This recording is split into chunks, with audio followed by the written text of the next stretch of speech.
Talking about some of the good that we've seen during COVID-19. Well, there's not a lot that I've seen good during the COVID-19, and mainly that influence I think is coming from things that I'm drawing from Instagram and stuff like that. But I think right now, for me personally, one of the things that in like my own training, not necessarily programming for a gym, but for my own training, I like the idea of just taking a big step back. Okay, Yeah. take a step back from the big items, the bikes, the rowers, the skis, the barbells and all that kind of stuff. And like right now at home, I'm training with a pair of dumbbells. I have a pair of dumbbells, I have some kettlebells, and just getting back to fundamental movement patterns has been great for me. Yeah. But I think that a lot of people are missing out on that because they don't necessarily know what to do. As far as like the good stuff that I've seen, people are taking a really big step back from the overtraining that we see in a lot of people, because especially around this area, we have a lot of people who come in and they go 90 miles an hour from the time they get here till the time that they leave. Right. So you see a lot of overuse injuries and stuff like that. So I think right now the biggest thing is people are taking a lot of time off to heal, Right. which is I think catching a big benefit from this is like the military personnel. Like a lot of the people that we see, here in Fayetteville, like those interactions come a lot from military personnel who are, getting grinded into the dirt every day with long rucks and runs and all that kind of stuff. And they come in here and try and catch up on their strength gains. And it's like, those guys, I bet their joints and everything probably feels better than they have ever. Their knees, their hips, their ankles, all of that. I think one thing that I've seen a lot of bad, yes, but I think a lot of things that I've seen that have been magnified, especially kind of reaching out to you and knowing you. You find these people who do know what they're doing, who see programming under a very unique lens, who kind of see this whole trifecta of, there's more to do than these bigger items.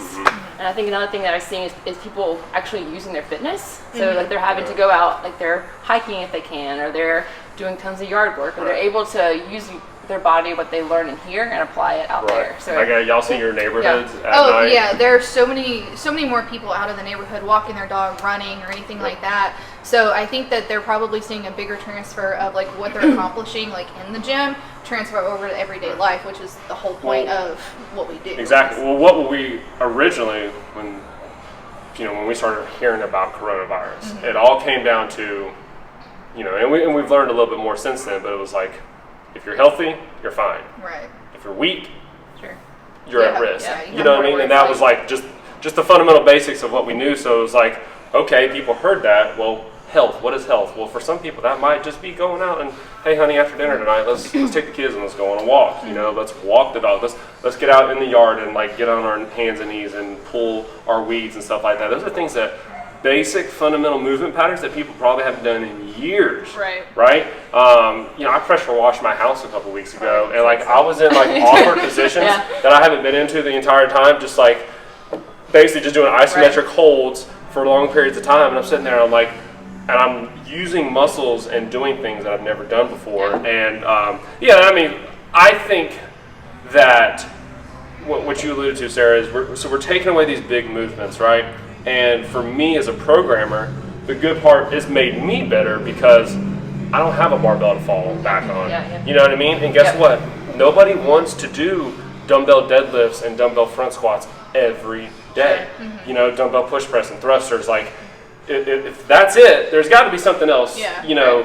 What else? What's next? Your body moves in 3 different planes. Like you can't just isolate it to one thing. And that's like all the people that I'm remotely coaching right now and doing their programming for. None of them have access to a barbell. They don't have a rower. They don't have a bike. And it makes you better. Yeah, it makes me better as a coach and as a programmer. And it just kind of opens them up to people are kind of seeing now that you have other avenues to get strong, to get fit, and to maintain what you have already established in the gym. Right. And I think for me, it's been a shift personally for what fitness is. If you look at the definition of fitness from a CrossFit point of view, from just a general fitness definition, but for me, it's a survival. Like fitness is survival. So I think it's changed people's view. Like gym is not life. Yeah, it's not. I mean, and even coming from like a competitive athlete standpoint, like. It doesn't encompass like everything that your life is. No, 100%. I mean, people, I'll bet you when they look back and reflect on this time, maybe absolute strength dropped a little bit. Maybe my 1 rep max deadlift wasn't when I left the gym. but they're healthier. my back hasn't hurt in a month. Yeah. You know, my knees haven't hurt in a month. You know, so there is some good out there through all this.